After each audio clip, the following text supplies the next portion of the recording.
Neil Diamond. I said Neil Young was the first one. She lied. Did I say Neil Young? You just did, because I was talking about it. Timmy, not Young. Yeah, what are you going to do about it, eh? How we all doing? Yeah? Yeah, good. You're the hardcore supporters of the arts right here. Right here in this room. How many of you were here back in July? You were. Yeah. Oh, I think I recognize you. No, we actually pointed to you, something, yeah. You were very cute. It was very. Yeah. Well, I'm not going to waste any time because we have 6 incredible stories to tell here tonight, and it's been a real honor, and I mean that. I don't use that word too frequently, but be able to spend time with people and have them become vulnerable in front of you to share their stories, regardless of the topic. You know, you're putting yourself out there, and it can be really, really difficult.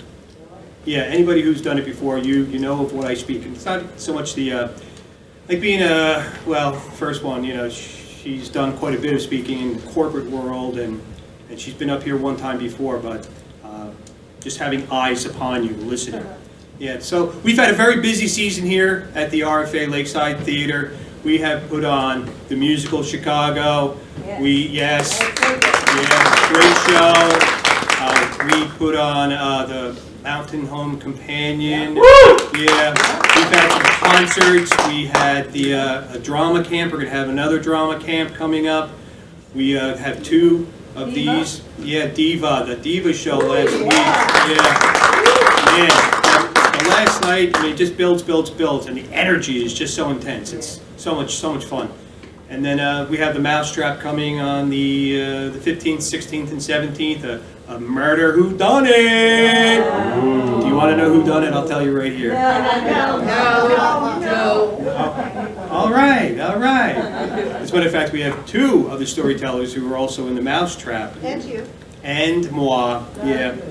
And we had to learn French to be able to do it, which was very exciting. So if it's worth anything, come and watch people try and speak French in a Maine accent. Yeah. All right, so in no particular order, I'm going to switch it up. They think they know who's going to go first, second, third, fourth, fifth, and I'm going to move it around. Yeah, it's this way, you know, you play a little head game with them. I'm only kidding. They know. They know that. The first story. This woman is now a leadership coach. For 33 years, she was in the corporate world. I'm so sorry for you.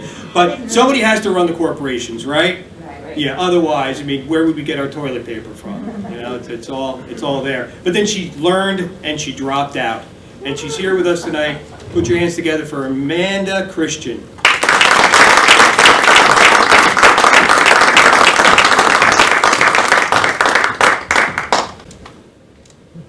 Hello. Hello. I'm just testing the mic. Okay, can you hear me okay? Yeah. Okay, great. All right. The fire engine siren cut through the cold December air like a knife. And I was 4 years old. And it was the only sound in the world I could hear. That siren, that was the signal Uncle David was coming to play Santa Claus on Christmas Eve. So, need to share with you, why was that the only sound I could hear? Well, I lived in a world of cotton-muffled silence. I suffered from severe chronic ear infections and sinus infections since birth. Never stopped. Never got over it in those four years, and actually later. So only the loudest sounds got through.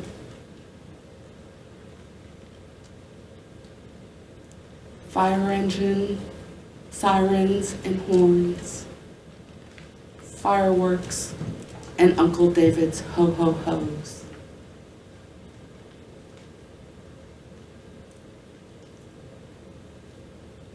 other times, it was like I was living in an underwater whisper. But Christmas Eve was different because my Uncle David was the fire chief, and he loved to play Santa Claus on Christmas Eve. And in our little town of Londonderry, it's not so little now, he would go around on Christmas Eve and he would have a little nip at every house. Medicinal purposes only, to help ward off the cold. So I could feel the siren before I could hear it. It was like a deep rumble in my chest, getting louder, getting closer. My cousin Daniel grabbed my hand and we grinned ear to ear, trembling in excitement because Santa was coming. And then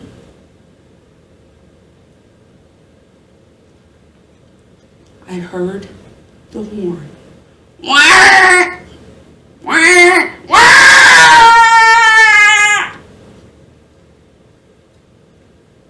And the fire engine tore into our yard.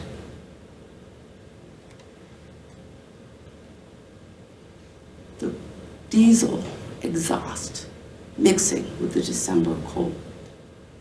The engine went silent. The doors slammed shut. Heavy boots beat on the ground. And then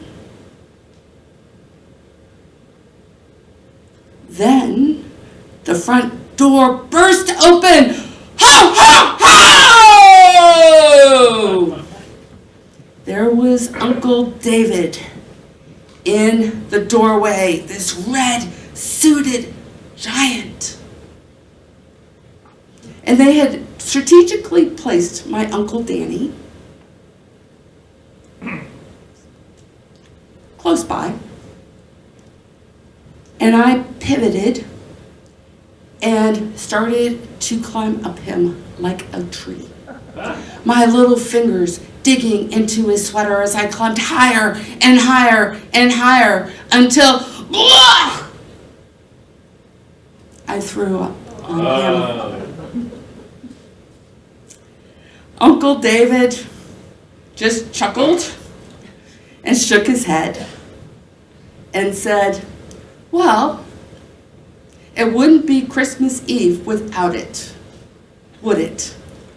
Because it was a tradition. My Aunt Jess sighed. She'd seen this story before. So she grabbed my hand and she grabbed my Uncle Danny's hand and we went to the back of the house. Clean shirt for him, a second outfit for me. Then we walked back in to join the festivities in the living room. I didn't realize it then, but now I understand something. I realize something.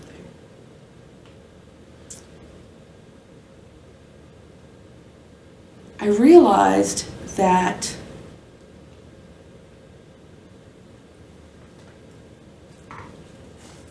the sirens weren't just announcing Uncle David's arrival.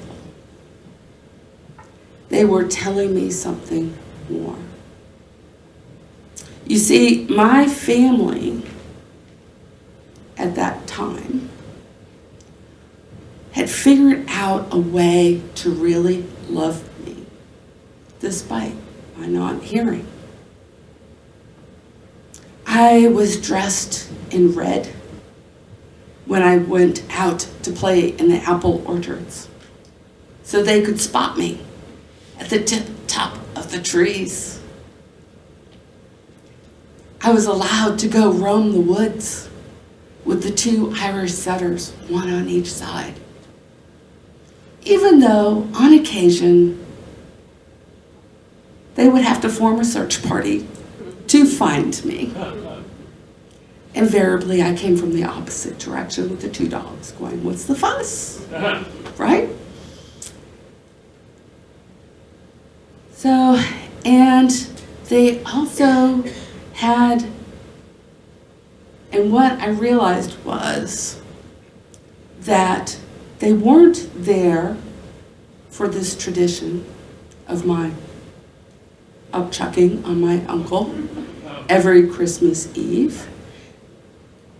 They weren't, we didn't change that tradition.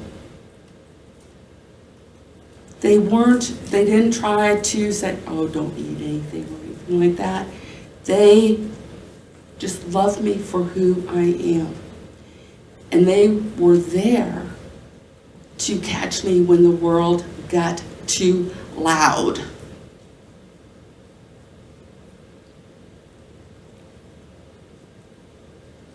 And even today, in very, very noisy environments, when it just is a unbearable noise in my head, I remember. Not the loudest sounds aren't the scariest. Sometimes they're just telling you you're home.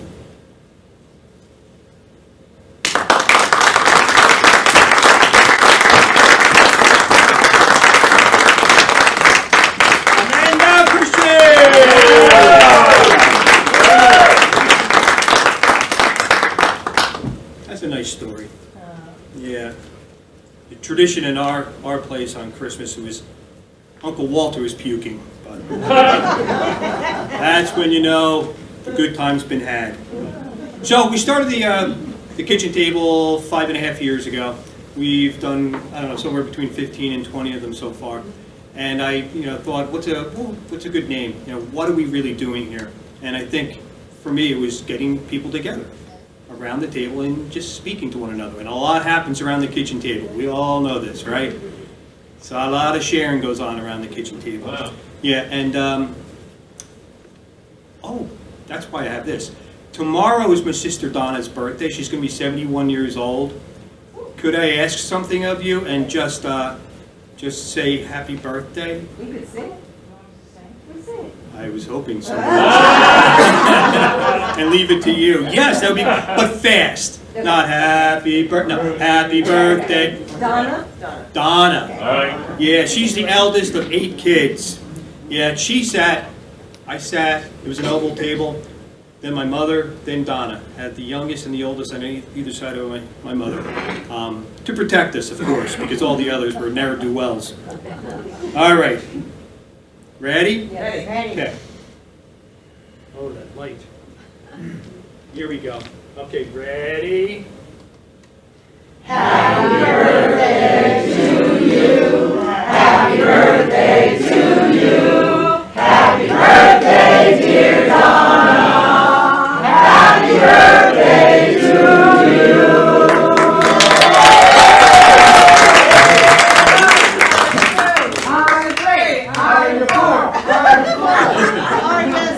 I don't know these people. Never met them once. Happy birthday, Donna.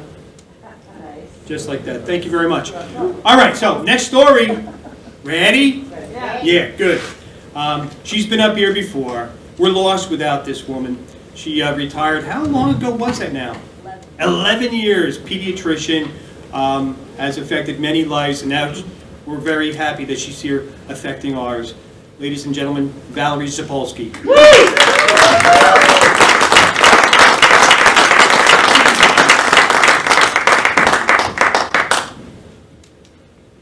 Okay, so my story is called Crime and Punishment. So I have 4 boys, Ben, Nate, Sam, and Ivan, and a husband, Jeff. Didn't start that way, of course. started with just Jeff and me. We got married, we were in medical school, then we were working doctors. And so when you're a working doctor, you're on call. And so when we were on call, we tried to do it together. And call means that you have to be available to go to the hospital with a moment's notice and then stay there forever until your call is over. So we would try to, when we were first together and married and just the two of us, be on call the same night. So we'd have one night of call where we never saw each other. And then the next 3 nights we were off, and so we would go to work during the day, but then we had dinner and everything else. So 1 in 4 was our call. And then we had baby number 1, Benjamin. And so we can't be on call the same night anymore. We gotta alternate. So Jeff's on call, I'm at home alone. I'm on call, Jeff's at home alone. And then we had 2 nights together, so 50% of the time we can hang out together. And, oh, just a little background. I went to college. I was a social psychology major. So all the psychologists, all the sociologists, read them all. Some were hated, some were good, but pretty much I decided the behaviorists had it right. Just based on behavior. That's all you want to really modify. You don't care what's going on in their brain. You just modify the behavior. So you reward good behavior, you punish bad behavior. So back to the story. So we have 1 little baby, and so around 6, 9 months, something like that, you have to really start. They're not just cute things. They start doing things that you want to change. So you start, main go-to discipline methods were consequence or removing the child from the behaviors. Like if he's throwing blocks, you take him away from the blocks and you put him over there. Or just ignoring the behavior, or definitely don't pay attention to the behavior if you don't want it to occur again. So like when a baby does a raspberry, you don't want to do that because then the food is all over the world. So you definitely don't laugh, okay? Because if you laugh, it's all over. So that you've got to ignore that behavior. And then the consequence, the main example is you've got a toddler in the high chair eating dinner, and then he starts throwing food, and that's it. Dinner's over, out, cleaned up, gone. Oh, you wanted to finish that? Too bad. You're going to bed home, hungry. That's the end of it. I never felt bad for them. That's the way it is. It's crime and punishment and consequence and resistance is futile. That's the way it is. So doing that, we had, by the time he was 2 years old, he was mostly voice controlled. And then we had baby number 2, Nathan. So now I got a 2-year-old and a baby. And so it's working well, we're going along. And you have to, but it's sort of like we were 2 parents against the 2 kids. You have to tag team, and so somebody can go do something. You can't always be there, so somebody's making dinner and one person's taking care of it, and some person's cleaning and another person's taking care of them. So you're tag teaming, and we were pretty good on discipline that we agreed on it, and we didn't, even if somebody did something that you didn't agree with, you didn't undo it in front of the kids. You talked about it later, and then we had a new battle plan for the next time. But they, like in war, they say all battle plans are great until you meet the enemy, and then everything goes to pot. So it's the same thing with behavior. You have all these decisions. You're going to do this if they do that. You're going to do this if they get that. And then you know what? They do something else. And you didn't have a plan for that. So now we've been doing just the consequences and everything. And then they're 3 years old and 1 year old. And they bring up the star chart. Okay, everybody's heard of the star chart. You want them to brush their teeth, or clear their plate, or pick up their toys, make this behavior list, and every time they do it, they get a star in their chart, and it's supposed to encourage good behavior. Well, it doesn't really work. Didn't really work for my kids because my kids did not care about the stars or stickers. They went, I'd rather do that. That wasn't enough of a disincentive or enough of a reward to encourage the good behavior. So what they argued for when they began to understand what we wanted, they said, nah, it's stickers, I want an M&M. Or I want a cookie. And to some extent I said, well, if it works, why not? So we said, okay, if you do a certain amount of stuff, you get a cookie or you get this. And so that was a reward. They would do that. But then they got really smart and they maxed out the reward system. They do the same thing to get the reward over and over and over again like a trained rat. so it's like they're getting M&Ms, they're getting too many cookies. Like, we need a new plan. This is not working. Or it's not good for them anyway. It's working fine, but so then we brought in timeout. And that's like the old Dennis the Menace rocking chair in the corner. When you're bad, you go sit in the corner and think about what you did, or just you can't play. You were having fun with blocks until you flung one at your brother. Now you got to sit in the corner until time's up. And to begin with, you put them to get them the idea, because they're just 3 years old. They don't really understand anything. So you just put them in the chair and say, you got to stay there till I say you can get out. And then you go, beep, you can get out. And then you set a timer and say, you got to wait for the beep on the timer. And then you just make the timer longer and longer and longer. And the thing is, they need to be in timeout like 20 times, 30 times a day. It's just crazy. And so they take it, they do it, and then before you know it, they're sitting in timeout and things are getting better. You go, this is working, okay. And then they get older. And now they're 4 and 2. And there are 2 timers. And that's like somebody's always beeping because somebody's always in timeout. And they're very busy little boys. And I don't really think they understood that the rules applied every time, for everyone, forever. Okay? It doesn't just like, this minute, don't hit your brother. It's like, forever, don't hit your brother. But you think they understand that, and then you see somebody winding up with a plastic baseball bat about to hit their brother, and you go, no! And they drop the bat. So, good. But you could see as he was walking away that maybe next time it would be okay. And it's like, this timeout was not enough of a deterrent because they enjoyed the crime. It was worth the timeout. So they said, we need something else. So then what do we do next? We did, went back to the star chart idea thing, but instead of that, we said, okay, if you don't hit your brother all day long, you get to pick the dinner menu. So they had something to look forward to that was sort of, they could pick from macaroni and cheese, hot dogs and beans, get breakfast for dinner. We didn't give them lobster as a choice, but they could pick of those things, and that was something that they could say, okay, that's good, I'll do that, and I'll be good, and you were good today, so you get to pick dinner, or you were, so that worked pretty well. But then they also got smarter, and they would not hit their brother, but they might trip him, or poke him, or hide his toy that he was looking for and not tell him where it was. And they'd say, well, that's not hitting. And I'd say, this judge is not impressed. So that was not working.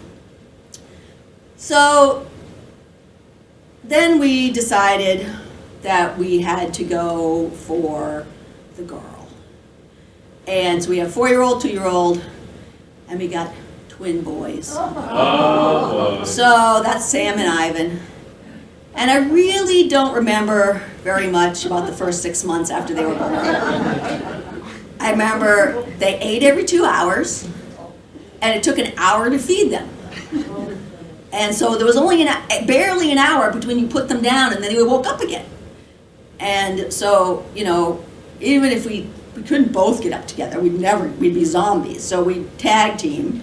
I would get up and do both, and then go, and then an hour later, they would wake up again, so I'd push Jeffrey to go do it, and so, but it was not, even then, that wasn't enough, so we invited Jeff's mother, and she moved in, and so then we were 3 separate people doing it, and then you got maybe 4 to 5 very interrupted hours of sleep per night. And I was so excited to go back to work. Oh, yeah. Because then I only had to deal with 1 child at a time. And they all went to daycare or whatever they did. But anyway, so we survived the next 2 years. And then, now we have a 6-year-old, 4-year-old, and 2 2-year-olds. And we're, doing timeout. Only now we have 4 timers. Okay? And somebody's always in timeout. And then sometimes 2 or 3 at a time.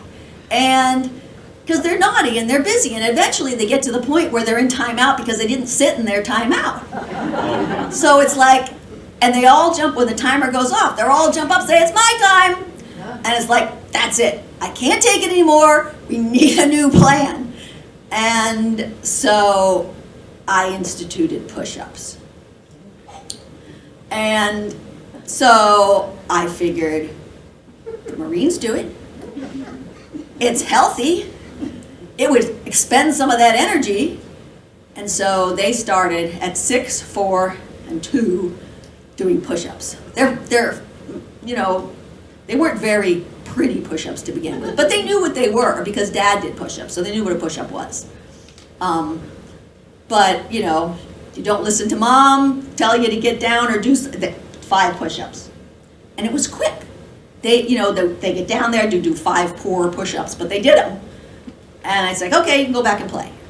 They could do that 50 times a day.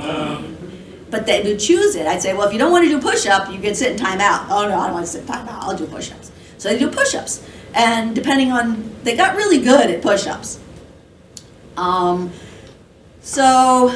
what's great about push-ups is they're quick, so it's over, and they wasted some of that energy, like I said, and now it's over, and they can go back and play and do something else. And plus they were redirected. Whatever they were doing that was wrong, they had to stop to do the push-ups and physically do something different, and now they're distracted and off on something else, and so they don't go back to do the bad thing. They weren't thinking about that. They were thinking about push-ups. So it worked really well, and they could do them anywhere. So they're probably, 10, 12 or something, and we're in the grocery store, and somebody's mouthing off. And I don't remember what it was, but I think it was Nathan, but they probably all did it at some point. Yeah. But I looked at him and I said, "Give me 5." And he's in the grocery store, it's in public. And so he's looking around. Anybody going to see me? And he sort of hesitated. And I looked at him and he still didn't do it. I said, "Give me 10." And he went, and he did 10 really quick in the aisle of the grocery store. And he was an angel after that. And everybody else noticed that. And he's like, "I don't want to do push-ups in public." So they were better. And then the last turning point, or there are many more turning points, but another major turning point was they were still older, early teens, mid-teens, all of them. And they're having a good time. They weren't bad kids. They were just energetic. So they're, Benjamin, he's jumping on the couch, okay? And I look at him, it's like, "No jumping on the couch." And so he gets down, I said, "Good, okay."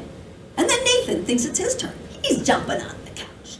And I go, "Nathan, no jumping on the couch, get down."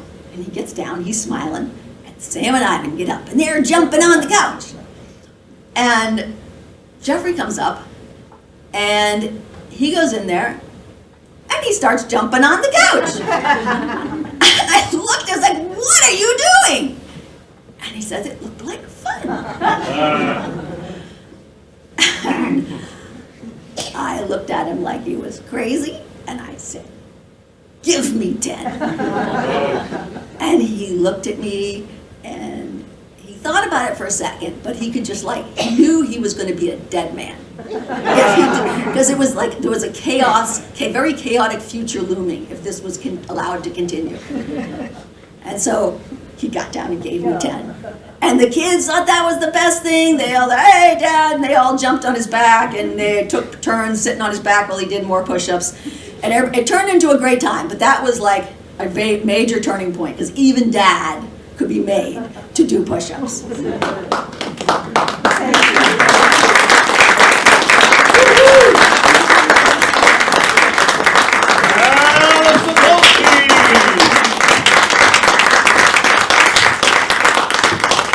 All right.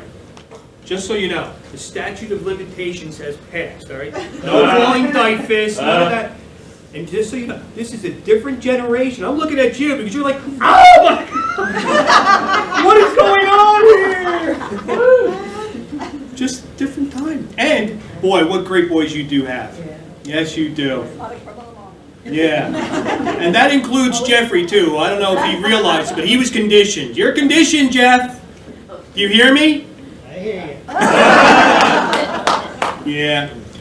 Yeah. Well, don't be surprised if you get a phone call from ICE asking you to come work down at Alligator Alley. Or Alligator Alcatraz, yeah. Woo! Okay, you ready for another one? Yeah. Yeah. Okay. This next storyteller, just been getting to know you, and it's been wonderful.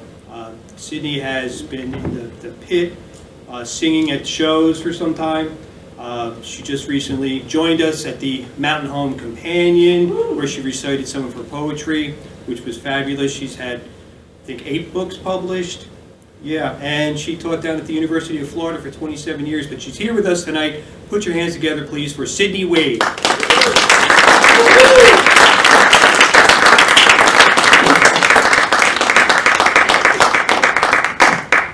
Hey everyone, thanks for coming.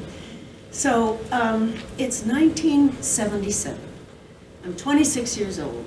I'm in the middle of the Bermuda Triangle on a 40-foot sloop with my family, my husband, my brother, my dad, 2 hired hands, a cook, a first mate, and my new friend, Nancy. This is the maiden voyage of the Beyond, which is what the boat was named. The boat itself was far more seasoned than my dad. This was my dad's first transatlantic trip. We were going from the East River in New York City to Bermuda. The boat itself had circumnavigated the globe twice. It was kind of a famous boat, because not many boats can do this. I had sailed a lot in my youth. I had absolute faith in this boat. My dad was an absolute safety nut. We all had 17 drogues and whistles and 5 different life vests, and the boat was just crammed with all this stuff. Dad had checked the weather reports, which were not quite as good in those days as they are now. And it was clear sailing. It was going to be a beautiful 7-day sail from New York to Bermuda. So we go out. We have 2 good days. 3. You are on shift. You're on watch every 4 hours or so for 2 hours, and everything's going smoothly. And then all of a sudden, the wind starts to rise. And as I said, we're in the Bermuda Triangle. And the waves start to get bigger. And they get bigger and bigger and bigger. And over the weather report, they say, oh, well, here's a surprise tropical cyclone that's just arisen. And, okay, it's going to get much worse. And it does get much worse. The waves get to be 40 feet high. When you're sailing in this kind of condition, you have to keep your boat parallel to the wave. You just ride up the wave, and then it goes below you. And then you go down and you ride up the next wave. If you head into it, you can get killed.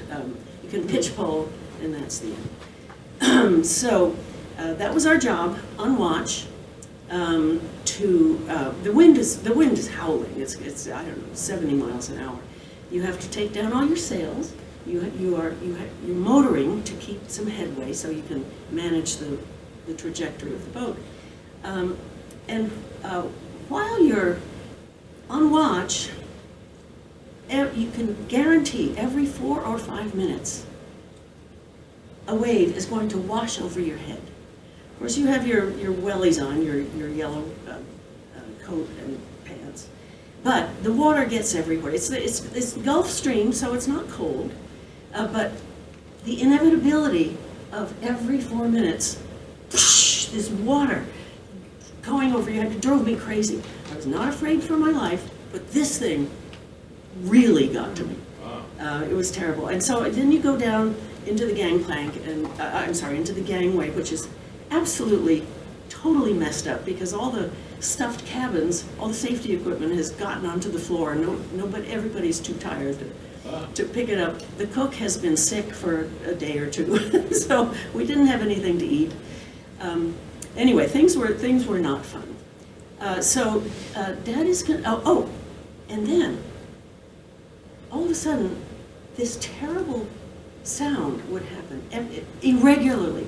Every now and then there'd be a boom, and the boat would shake. And we didn't know why. It wasn't a whale hitting us. There were no logs out there. Couldn't figure it out. It was irregular. But it kept happening. And so the only thing that the adults in the room could think of is the keel might be falling off.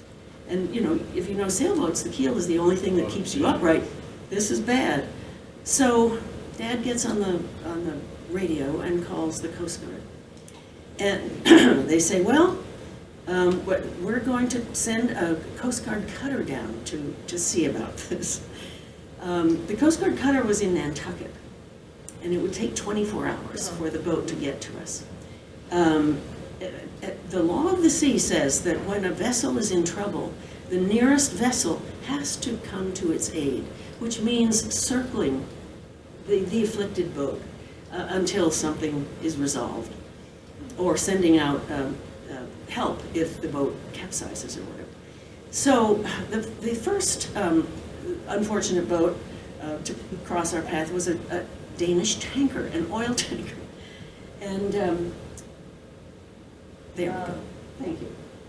It circled us for 24 hours. It must have cost this company $100,000, but they had to do it. Meanwhile, the Coast Guard cutter is coming down to get us. The storm itself has abated by this time. However, the waves are still 40 feet.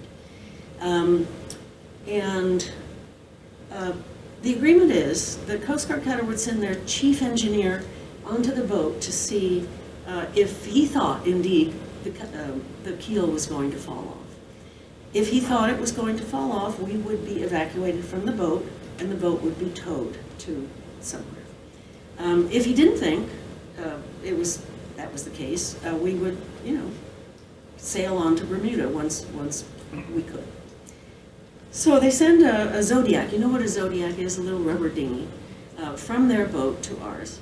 And the chief engineer walks around and he thinks, I can't think of any other reason why this might be happening. It could be the keel falling. So they evacuate us. It's not a problem getting off our boat onto the Zodiac because there's about this much freeboard. The Zodiac is down here, our deck is up here. You can jump into the Zodiac, but getting onto the cutter is an entirely different proposition because it's got about 15 feet of freeboard. And the waves are still 40 feet high, and so the cutter is doing this the whole time. And so you have to position the Zodiac right here, stand on the edge of the Zodiac, while they send a little rope ladder over the side. And at one point, the rope ladder is here, and then the boat rolls, and it's up here. And so you had to time your leap from the Zodiac onto the boat. We all made it. I'm sorry. There's one more picture that you should see of the tired crew. Yes. This is what you did after your watch. You're just filthy. There's salt water everywhere. Okay, so we all get off the boat. Now, this was a giant storm. Every port on the eastern seaboard was covered by this storm. So they had to tow us to Bermuda. So the crew aboard the ship were really happy about this because they had just come out of Nantucket, which was cold and rainy, and they're going to this tropical paradise. So we all get off the boat. We're starving. We hadn't eaten any. Oh, another thing that had happened was our water supply had been compromised. Every time we drank water, we tasted kerosene. And we think, we can't drink this water. Well, my dad's favorite drink was port. We had tons of port aboard. So basically what we survived on for 36 hours is peanuts, port, and Dramamine. So by the time we get to this cutter, we're starving to death. We're filthy. And they usher us into the officers' wardroom, which is where the officers have their dinners. And these handsome cadets come bringing in food with their gloved hands. They bring in a tureen of turkey noodle soup, and we're just dying to eat it. And so they set it on the table. Now, do you know what a gimbaled table is? It's when they have them on boats, so that the table itself stays level no matter what the boat does underneath it. And so this table was not gimbaled, which is very strange. And they served us the soup in these elegant, shallow bowls. And so when the boat would go like this, as it did, the soup would dribble out this side, and then the boat would go like this, and the soup would dribble out that side. And so meanwhile, you can change the picture now. We're just starving, and we're trying to get the food into it. And finally, we picked up the bowls and tried to do it ourselves. There's one more terrible eating picture here that you can switch to. There, that's my So we get cleaned up, and they tow us to Bermuda. Now, if the keel had been compromised, the boat would have fallen apart under that kind of a pressure, but it didn't. We get to Bermuda, the boat gets into dry dock, we look at the keel, absolutely fine, there's nothing wrong with it. So, meanwhile, we all fly home, we leave the boat in Bermuda. Years later, Nancy meets a lovely young man who works for the landing boat building school down in Kennebunkport. So he knows all about building boats. And he figured out what the problem was. What it was our water supply was held in square containers that ran, or tubes, that ran from the bow to the back. Remember, this is an old boat. It had circumnavigated the globe twice, so it had undergone a lot of punishment. Jamie guessed that the baffles in these tubes had eroded, and that every now and then the weight of the water, that given just the right angle, would go rushing forward and slam into the bow and shake the whole boat, which is actually what happened. They later inspected the baffles, and they were bad. But the end of the story is that we all flew home, we were all safe and happy, and several months later, my dad got back on the boat and sailed it off to the Caribbean, which is where he had intended to go all along.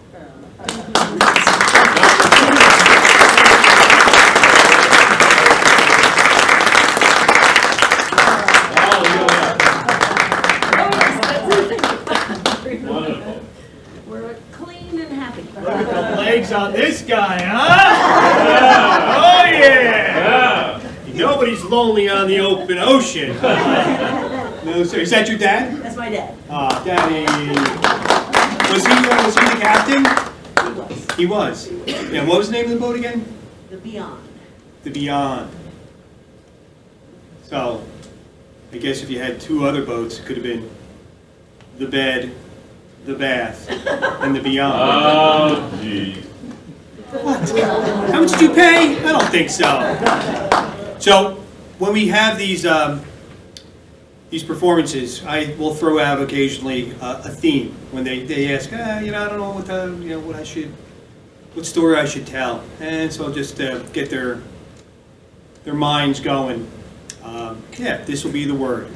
And I did, and at the end, I'm going to ask you, what do you think the theme was? Because right now, if you start thinking, it's like, huh? I don't know.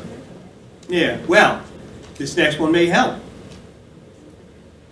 And what a story it is. Looking forward to it. I spent a lot of time with this woman these past few months. For the second time, I'm her husband in the mousetrap. I was Amos to her Roxy Hard.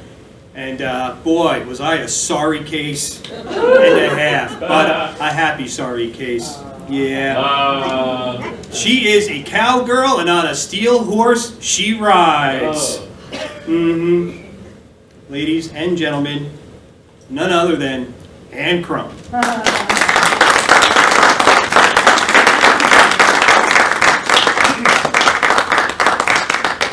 Thank you, Tim.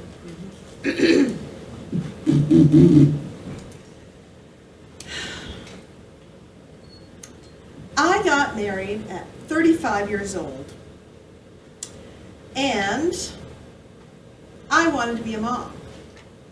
A friend of mine got married a week before I did, and she wanted to be a mom too. So she was a school teacher, and we just talked about it, and she said, if only I could get pregnant, have my child, and have the complete summer off with my baby. Well, wouldn't you know, her due date was the last week of school. Wow.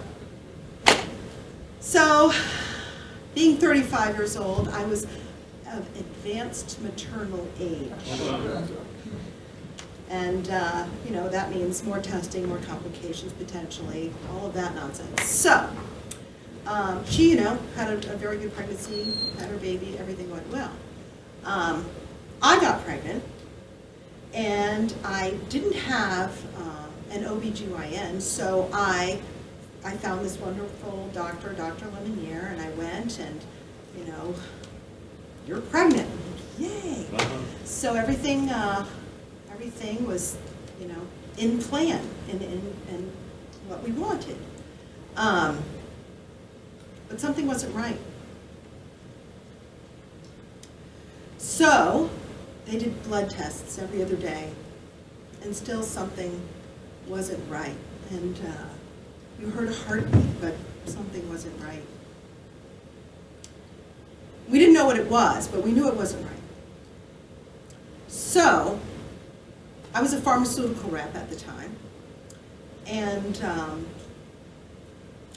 I was going into a meeting, a breakfast meeting with 100 doctors. It was a large meeting, and I got a phone call from the doctor that morning. Not the doctor's office, the doctor. Doctors don't normally call patients. So Dr. Lemonier said, Ann, I need you to come in today. We need to get some preliminary testing for surgery tomorrow. I'd like you to go to the hospital for surgery. So I said, okay, I'm busy this morning, but I'll be there afterward. She said, anytime you come is fine. And then I had what I call balloon head, is when you feel like your head isn't attached to your body, because I couldn't think about anything else. I had this successful breakfast meeting, and I went to the doctor, and she said, I believe you have an ectopic pregnancy. If you are unfamiliar with what an ectopic pregnancy is, it's fatal to both the baby and the mother if untreated. The fetus implants in the fallopian tube rather than in your uterus, which is impossible to go on. So of course it needs to be surgically taken care of. So the next morning, I went to surgery, and I had surgery.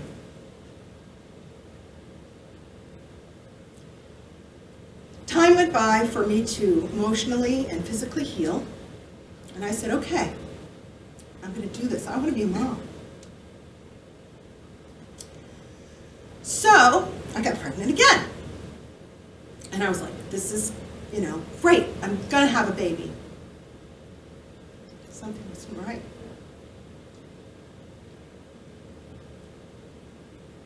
Went to Dr. Lemonier and had tests, heard another heartbeat. But again, something Unfortunately, it wasn't right. And I'm having a miscarriage.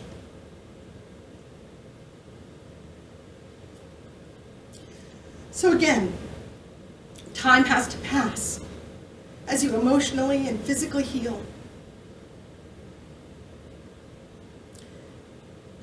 But did I give up? No. I got pregnant again. And this pregnancy stayed, but I was afraid the whole time. When was that shoe going to drop? I enjoyed being pregnant. I loved it. I was healthy. But there was always that shadow of doubt. What is going to happen? Well, at about 36 weeks, I was having contractions, so I called Dr. Lemonnier. I'd been seeing her throughout the whole pregnancy, being of advanced maternal age. And she said, come on in. So she hooked me up, and they were monitoring the heartbeat, and my heartbeat, and movements, and all of the things that they do, the contractions, and I was there for hours that morning, and the nurses would come in and check things, and then they'd leave, and then the doctor would say, how are you doing? And I'm fine, I'm just lying here. And, you know, they'd constantly come in, and then she said, okay, tomorrow morning you are going to the hospital to have a non-stress test. They have better equipment there, so I want you to head over there tomorrow morning. I said, okay. So they don't really tell me anything but that I need more monitoring. So, because I hadn't eaten breakfast that morning and I was beyond starving, I said, okay. I made myself the biggest breakfast I could find, being, 8 months pregnant. Went to the hospital with nothing but a grocery list, because I figured I'd go there, I'd get the groceries, I've got another month before this baby's born. So anyway, I go, and it's a non-stress test, and they put all of the monitors on you and whatnot. So my husband is standing, looking at what's going on the monitor, and the nurses can see what, they can monitor you from the nurse's station. And he said, there's going to be some activity here in a moment. And I'm like, brother. So nurses come running in, physically running in, and they lie me down, and they put me to the side, and they make sure everything's okay. And they said, we're calling the on-call doctor. I said, okay, because Dr. Lemonnier wasn't available. He comes in and starts asking me questions. He said, you're going to have your baby right now. So within a minute, I had intake asking me all kinds of questions. I had a nurse putting an IV in and drawing blood. I had a catheter being put in. I had my husband being dressed in a Tyvek suit. I was being peppered with questions from this doctor who didn't know me. Is the head down? Did you have these tests? What were the results? And I had an epidural being put in, all at the same time. And at that point I said, just take it. Take my baby. Get it out. So they whisked me in for emergency C-section surgery that morning. With every contraction, his umbilical cord was being compressed, and it was only this long. They had to cut it before he was even out of me. So his heartbeat was being reduced to about 40 to 60 beats a minute with every contraction. They were very afraid of lack of oxygen and brain damage. So they whisked him away, and there I was. All of a sudden, I'm a mom. Not as I expected.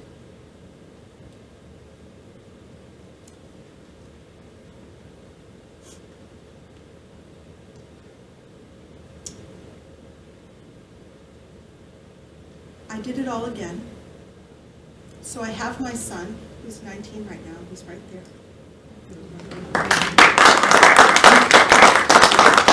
And I have a daughter who's 16. So something is right. And I want to say, I do this. Greet everyone with a smile, because you have no idea what people have gone through in their life. Thank you.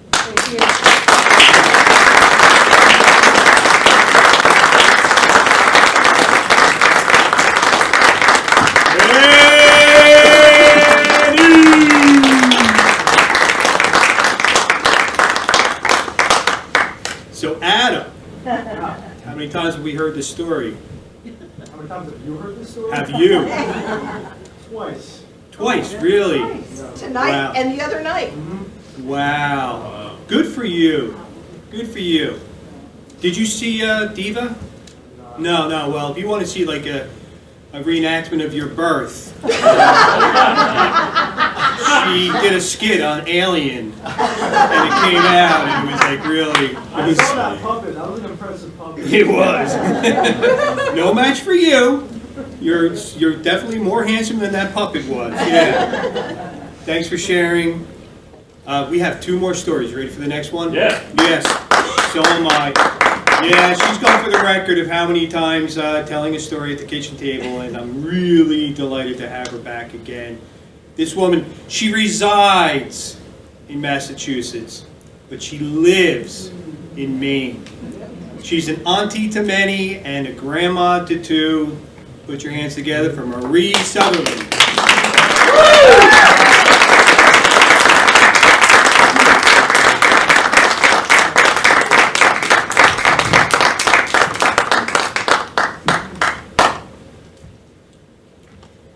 My father was Thomas Barca. Barca, B-A-R-C-A, the Italian way, not Barker with a Boston accent that comes out like Barca. But he was the smartest, biggest-hearted, kindest man I've ever known. He was born, well, people called him Tom, people called him Timmy. We, his children, called him Barca, which seems odd to call your father by his last name, but for some reason it worked for us and all of his grandchildren, so that's what we did. He was born the 4th child out of 10 to an Italian Catholic family and raised in Belmont, Massachusetts. When he was 4 years old, his father, my nonno, had a produce wagon that was horse-drawn, and they would go through the neighborhoods in Belmont. And my nonno would be yelling, "The fruit, the veg, the produce, the fruit, the veg, the produce," and off they'd go down the road. People would come to the wagon and he'd stop it, and there'd be a crowd, and then they'd go away. But more importantly, people would call from porches and windows on 2nd and 3rd floors. And they'd call down their order. My nonno would package it up. My father would run it up to them at 4 years old and run it back down. So at 4 years old, he was already learning about customer service. Wow. So he was a very, very smart man. However, he only got to go to the 7th grade. Slide, Jeff. So he only got to go to the 7th grade. Handsome man. So he had to go to work because it was the mid-1920s and he had to help support the family. So he ended up working for the First National Stores, which was the IGAs of the Boston area at the time. And where did he end up?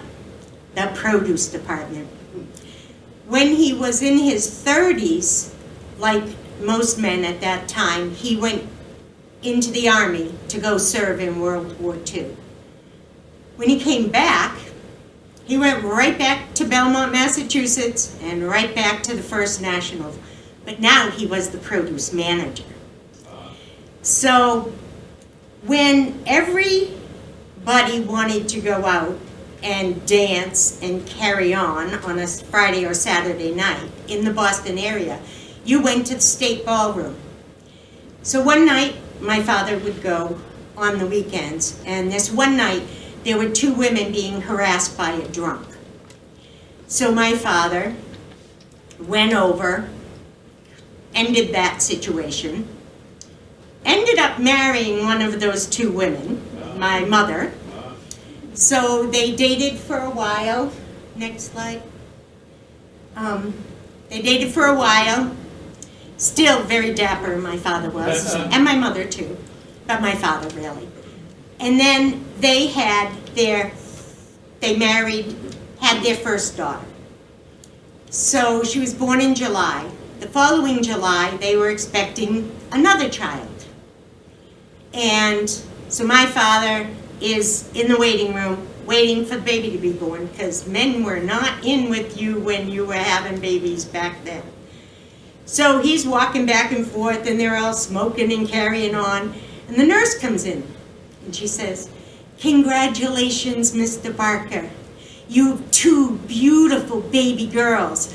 And my father said, "Yeah, I know, one's going to be a year and 9 days. And the nurse says, "Congratulations, Mr. Barker.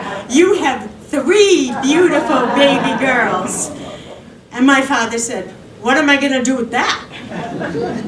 So we used to see these pictures when we'd go through our photo albums at home, and my father sitting with a pile of diapers he was folding at night after work. And 6 years after the twins were born, I came along. And then shortly, well, a little more than a year later, my sister Rita came along. So now my father has 5 baby girls. Next slide. And so we would, we would take pictures often if we weren't stacked up like that. We would be in a line, and he would always call it the lineup.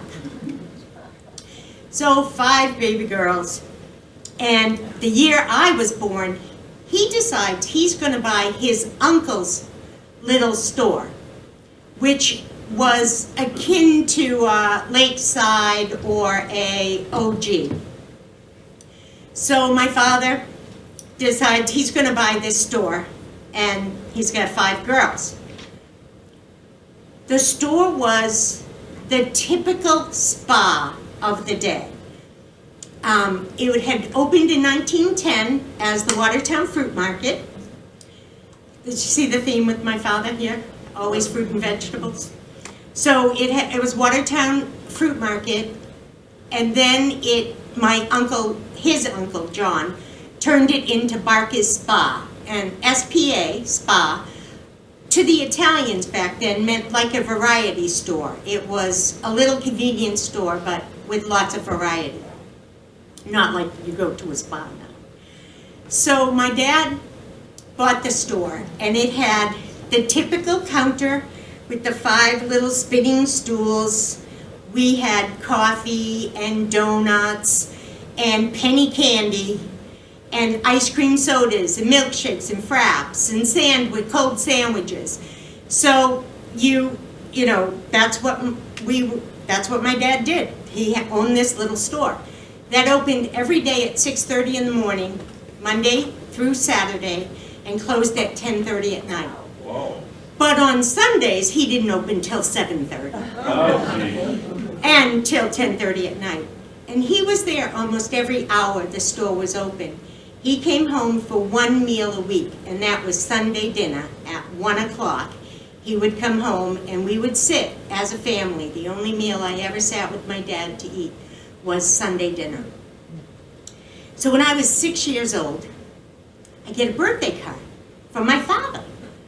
And it wasn't the typical love ma and dad, like every birthday card I had gotten from then until my mom passed away. It was from my father. And I open it up, I'm all excited, and it says, "Happy birthday, daughter number 4. Monday, Wednesday, Friday, after school till 5:30, open Sunday mornings till 1. I did get an hour off to go to church and then back. But that was pretty much my schedule until I walked out of there to go to college. Other hours, I was 6 then, but as you got older, there were more hours added to that. But always, Monday, Wednesday, Friday, and Sundays were my days. So, as I said before, my father was a very kind, funny man. And there were tons of people that came in and out of the store. There were no Dunkin' Donuts then, so people came there to get their coffee and their sandwich for lunch or whatever it was they wanted. And a lot of the kids that grew up in the store would start out buying penny candy, and then they'd get old enough so they could buy a soda. Then they'd get old enough so they could sit up at the counter and drink milkshakes and fraps with their friends, or sometimes a girl even. But a lot of those people who came into the store ended up staying in town and becoming townies. They were townies. They worked for the fire department, the police department, public works, the town office, etc. So my father had grown these children up. And there was this one woman who used to come into the store quite often. She had a bunch of kids, but no one ever saw her husband, so we're pretty sure she was widowed, but it was never discussed. And my father called her kids the tribe. And when she'd come in, she'd have 1 or 5 of them with her at all times.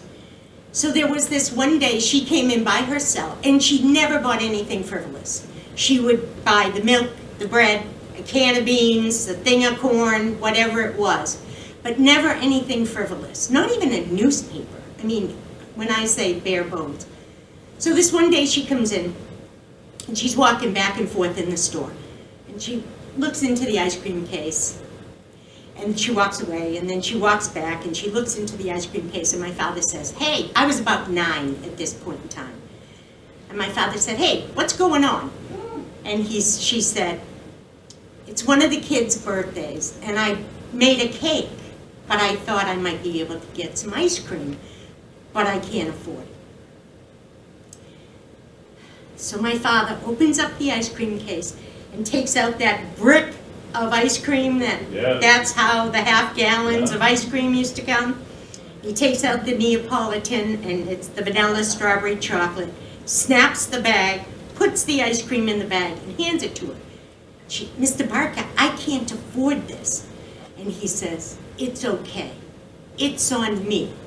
You go home, you have a little birthday celebration with your family." Nice. All these years later, I still cannot recall that story and that moment in my life without getting choked up as I watched her leave the store in tears. So, in the 80s, my father has a slight heart attack. It isn't a lot. And he recovers and he goes right back to the store. And the guys, all my life when I was growing up, my father's peers, would say, "Tom, you got those 5 girls. You poor bastard. What are you going to do with that?" And my father, I can remember him, I was probably 13 now. I can remember him saying to one of the guys, "When my girls will not be drafted, and my girls will not go to Vietnam, but your sons may. And then your sons may meet someone and marry, and they'll leave you. My girls will still be here for me." So I can remember that, him saying that, whenever anyone would give him a hard time about not having a boy to carry on the name, the Barker name. So I would threaten him that I would be more than happy to have a child out of wedlock and call it Barker. That didn't fly. He didn't like that idea at all. So after a while, in 1991, it was March of 1991, I was home with my father, and he came walking across the living room floor and fell to the ground. Sudden death heart attack. I called 911. A lot of those kids that bought penny candy, those firefighters, those police officers came to his aid, and they worked on him, and they worked on him, and they worked on him. And they took him to the hospital in the ambulance, and they never stopped working on him because I was right behind the ambulance and I could see them. My father survived because of those guys that had bought penny candy. He was in for a long rehabilitation. He was in the hospital for a while, and then after the hospital, he ended up in rehab. Finally, in May of '91, he comes home, and we're all really happy he's home. And Memorial Day was a big time. My father always sold the flowers in front of the store, but for the Memorial Day parade to go by, he would shut the door, and no one could go into the store while he watched that parade. So I said to him, "Come on, Dad, we're going to go down the corner and watch the parade." So I have to put him in a wheelchair because he would have never made it to the corner. I put him in a wheelchair and I take him down. And as the parade is going by, you know, the baton twirlers and all that, you know, the school band, the whole parade thing in a small town, the firefighters and the police is starting to come. And my father says, "Stand me up." I'm like, "Dad," he said, "Stand me up." So I stand him up and I'm supporting him. And as that part of the parade goes by, my father is just standing there, clapping. He wouldn't stop clapping. And the guys are like, "Mr. Parker, oh my goodness, Tom, you went here." So they were all happy to see him because no one had seen him since his heart attack. So time goes on. Now it's August of '91, and my father needs 24-hour care. So I make the decision to give up my high-tech job and take care of him full-time with my sister's help. So exactly as he had predicted, we were spending nights, we had a schedule, who's cooking, who's with him, who's sleeping over, all of that. And then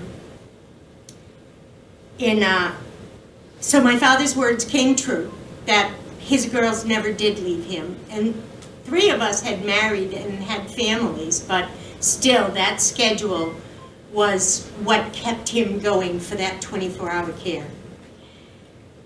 So in November of 1991, I was his advocate, so I would be at the hospital anytime he was hospitalized. I'd be at the hospital with him from 9 o'clock in the morning till they threw me out at 8 or 9 at night.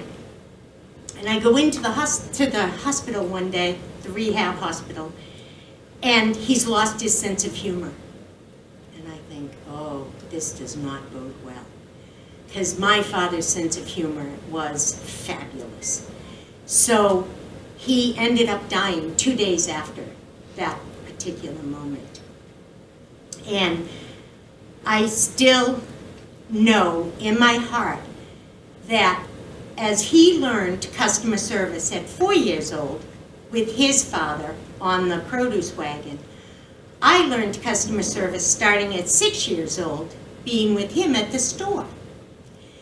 And every job I've ever had since then, volunteer or paid, has always been customer service in some way, shape, or form.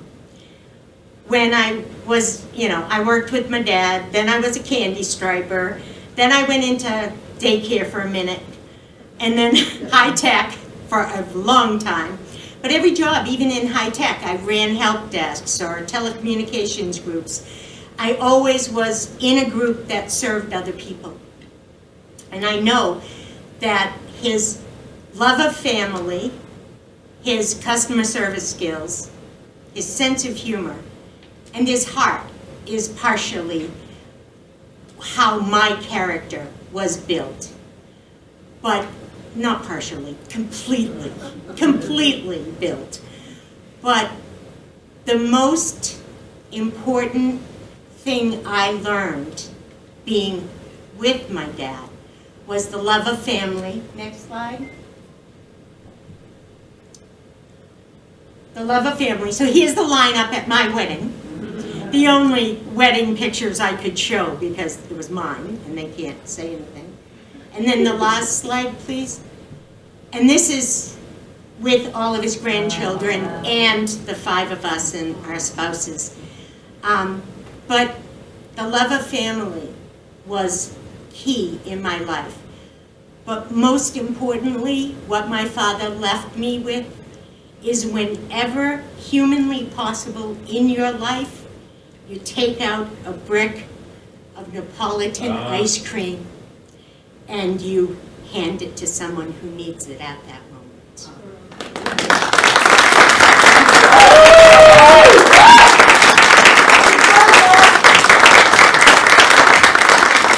Marie Sutherland!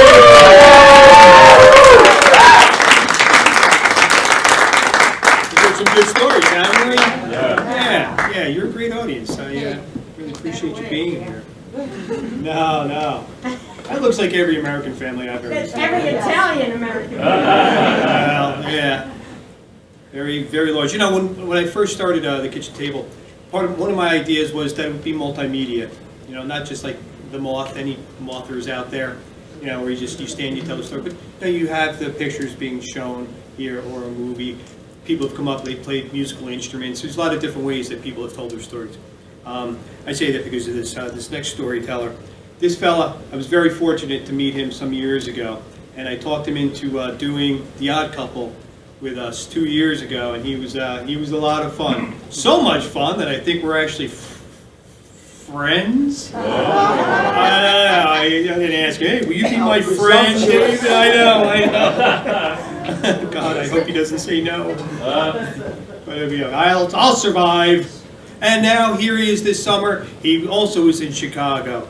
He also is in the Mousetrap, and now here he is doing the kitchen table as well. He's the director of the Wilhelm Reich Museum, and he's in the Mousetrap with his son, Raoul, who's here for us tonight.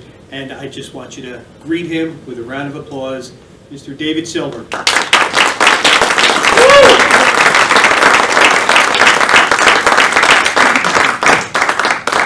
Hello, everybody. Hello. It's me? Yeah, you. Okay, let's do this and then we can all go home. I am a first-generation American. My parents came to this country. My parents are from Poland. We're from Poland, and they emigrated to this country in 1949. In 1950, my sister was born. 5.5 years later, my brother was born. And 5.5 years later, I was born. So you're sensing a pattern here, right? When I was about 9 or 10 years old, my mother told me a story. And she said she had another pregnancy in between my brother and my sister. She was pregnant with twins. And she went to the hospital and she delivered 2 live boys, but they didn't survive. And I was surprised, and I asked, well, did they have names? What were their names? And she said, well, it all happened so fast. Everyone was just concerned about their condition. And so in the hospital, they just called them the Silver Babies, because that was our name. And I said, well, is there a grave? Is there a stone or something? She said, no, they didn't really do that. I don't know, they didn't do that.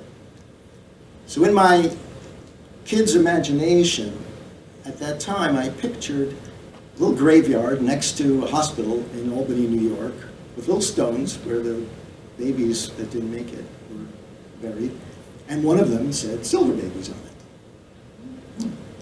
And that was just this image I had.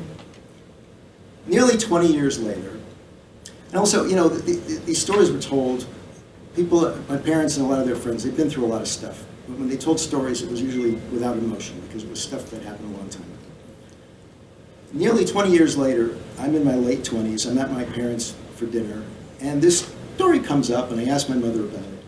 And the emotional impact of it just starts to hit me.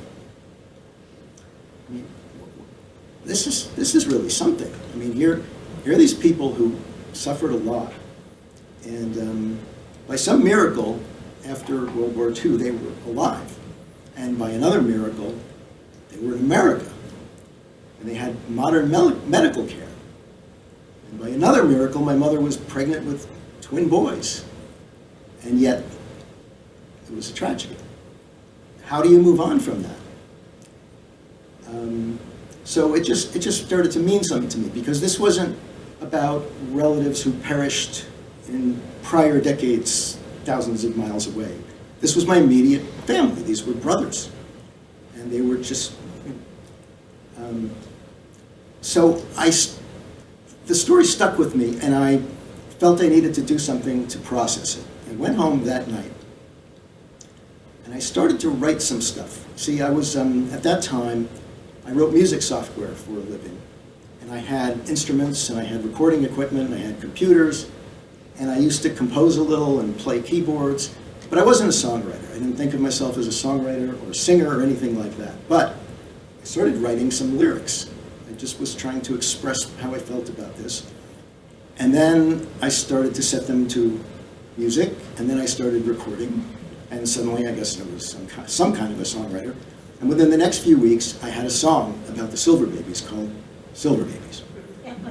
So, what I'd like to do right now is play you that song so that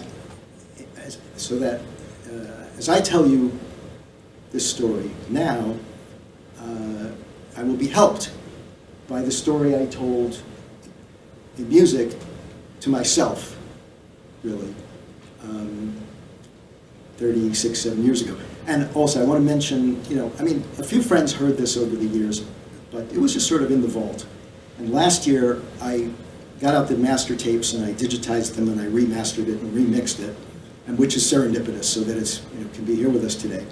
And in the last few days, in preparation for this, because this all happened very quickly, I set the song, turned the song into a video, and I added text and imagery to kind of round out the story. Okay, so this will take about 6 minutes, and then I do have, go back to the mic, and I do have a kind of an epilogue that I'd like to say afterward, please.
Within hours we lost our first boy.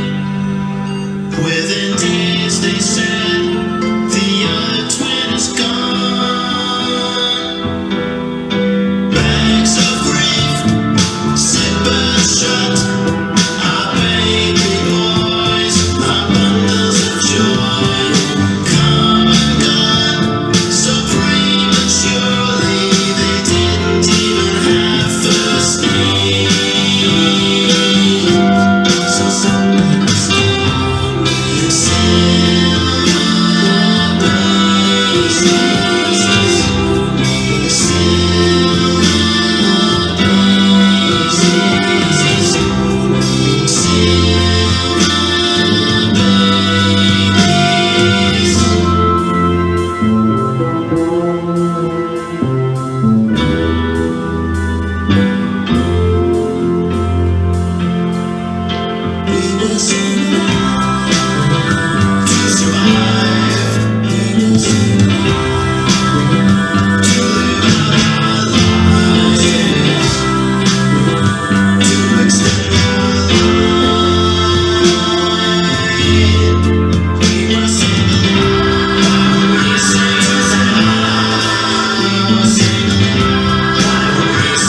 David on the left.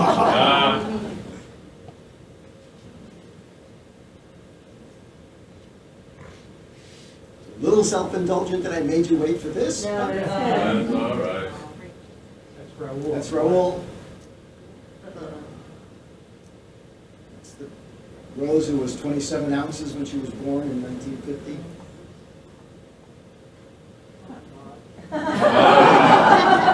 Wow.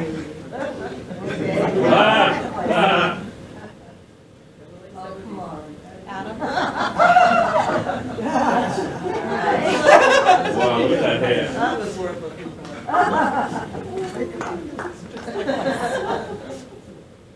Okay, it's a.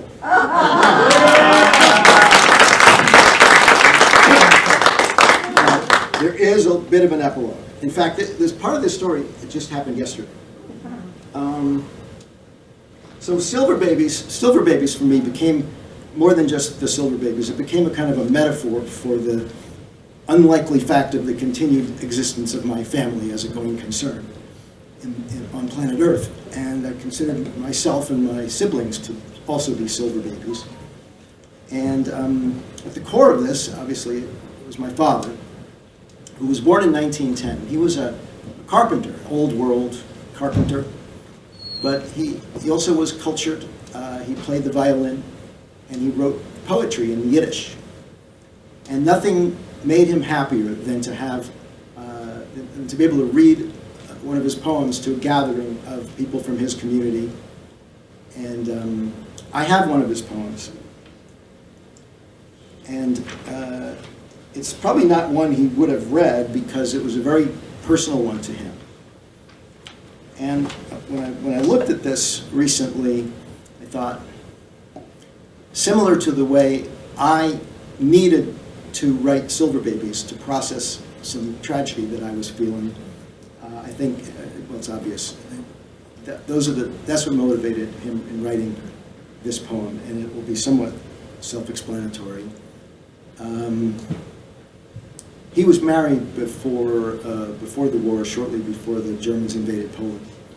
And so anyway, I want to read this. It's an English translation, a literal translation, so it doesn't have poetic style, not much. And it's not very long, and it's called Memorial. And I want to read that as a memorial to him, and it's called Memorial by Victor Silver. Oh, I see you, my dear. You are my ideal. Only tears are choking. Such is my fate. For surely you remain cherished forever. In the most remote, you are still there. And there on the mountain stones, I see your ghost. Oh, my heart is crying, and I have no comfort. 2 brothers and 2 sisters with you together, searching for protection as so from their mother, with you together led into the grave. Oh, how ashamed the world remained. The baby remained happy till the very end. You wanted so bad to protect it from murder. You hugged it tightly and sang it a song, and the murderer shoots and the blood boils. It boils and calls and screams for revenge. My heart is aching, my blood drips, and there on the mountain stones I see your ghost. Oh, my heart is crying, and I have no comfort. And then there's an inscription, composed from memory the same day I learned that my wife, child, and her brothers and sisters were all killed in a communal grave on the Jewish cemetery in Krasznik near Lublin in Poland, being that time myself imprisoned in concentration camp Budzin, Poland. This happened in 1942. And so it was just the final epilogue to this. Yesterday, I went on ChatGPT. I said, you know anything about Jews being killed in the Jewish cemetery in Krasznik in 1942? And it said, gave a bunch of information about things happening in Krasznik. There were 6,300 Jews due to an influx of refugees, and 4,000 of them were deported to death camps. But notably, in November 1942, around 200 Jews were executed in the Jewish cemetery on Shuska Street, now Dolna Street in Krasznik. And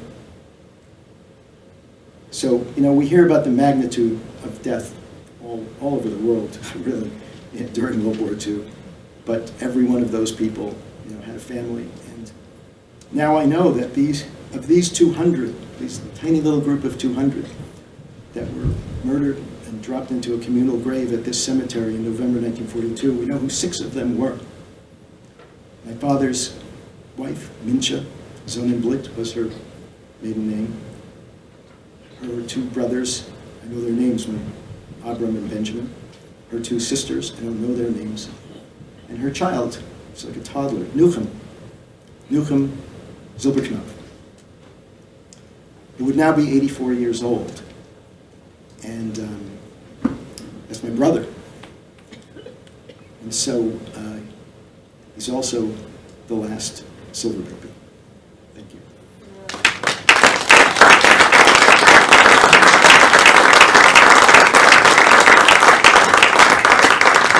David Silver. This is why we tell stories, so people know who we are, why we were here, and what happened while we were here. And if any of you sitting out there say to yourself, yeah, I do, I want to share a story, contact me. Let me know. I'd love to sit down with you, and being able to do so with these folks right here, workshopping with them, and then opening up. It's been a real blast. I hope that you've enjoyed these stories, and I hope you had a good time tonight. And do me a favor, one more time, give a round of applause to Amanda Christian, Valerie Zapolsky, Sidney Wade, and Bower-Crump, Sutherland, David Silver, and Jeff Zapolsky up there in the tech booth. Thanks, Jeff. Thanks for coming, folks. Have a good night. Enjoy your... Oh, you want to take a guess at the theme? Is coming to America. It was fertilizer. Fertilizer.